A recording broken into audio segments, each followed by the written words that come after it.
தமிழகமெங்கும் கிளைகள் கொண்ட Annamal institute of hotel management and hospital management படிப்பில் சேர்வதற்கான அட்மிஷன் நடைபெறுகிறது. தரக்குறைவான உணவை விநியோகம் செய்ததால் உடல்நலக்குறைவு ஏற்பட்டு பாதிக்கப்பட்ட வாடிக்கையாளருக்கு 30,000 ரூபாய் இழப்பீடு வழங்க ஜொமேட்டோ மற்றும் உணவகத்துக்கு சென்னை நுகர்வோர் குறைதீர் ஆணையம் உத்தரவிட்டுள்ளது. சென்னை மடிப்பாக்கத்தைச் சேர்ந்த ஜெகபிரபு நாராயணசாமி என்பவர் வேளச்சேரியில் உள்ள ஆந்திரா மெஸ் ஒன்றில் ஜொமேட்டோ மூலம் அசைவ உணவு ஆர்டர் செய்துள்ளார்.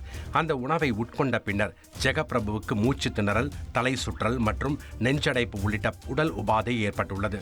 2 நாள் சிகிச்சைக்கு பின் வீடு திரும்பிய ஜெகபிரபு 2.5 லட்சம் ரூபாய் இழப்பீடு வழங்கும்படி வழக்கு தொடர்ந்தார். வழக்கை விசாரித்த நுகர்வோர் குறைதீர் ஆணையம் 30,000 ரூபாய் வழங்க ஜொமேட்டோ மற்றும் சம்பந்தப்பட்ட உணவகத்திற்கு உத்தரவிட்டுள்ளது.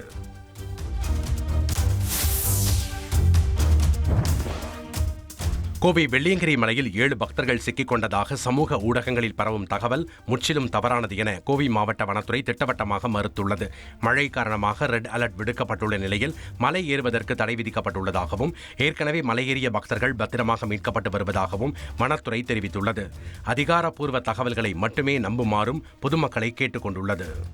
தமிழகமெங்கும் கிளைகள் கொண்ட Annamal institute of hotel management and hospital management படிப்பில் சேர்வதற்கான அட்மிஷன் நடைபெறுகிறது.